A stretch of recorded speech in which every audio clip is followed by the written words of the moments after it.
nasimama hapa kudhibitisha kwamba sisi tunamtambua William Samoei Ruto kama rais wa jamhuri hii yetu ya Kenya. Wakati wa uchaguzi ni vizuri tuseme ukweli. Wakati wa uchaguzi mimi nilikuwa pande ile ingine na tukashindwa. Kusema ukweli tulishindwa. Na ni vizuri mtu akishindwa anakubali ameshindwa. Ajipange huko 2027. Your Excellency, we want to thank you because you have been magnanimous.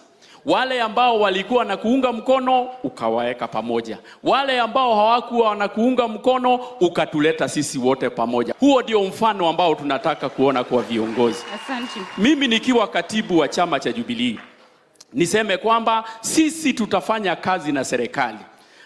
Kwa sababu angalia mfano wa hapa Isiolo. Gavana wa hapa ni wa chama cha Jubilee. Seneta wa hapa ni wa chama cha Jubilee. Woman rep wa hapa ni wa chama cha Jubilee. MPs wa hapa ni wa Jubilee. Lakini MCS hakuna hata mmoja wa chama cha Jubilee. Gavana atafanya kazi namna gani kama hana mjumbe hata mmoja wa chama chake huko ndani? Lazima ashirikiane na wale wengine wote. La mwisho nikimalizia, Mheshimiwa Rais, mimi naomba wakati mtu anamaliza awamu yake ya kufanya kazi, ni vizuri mtu apumzike. Yule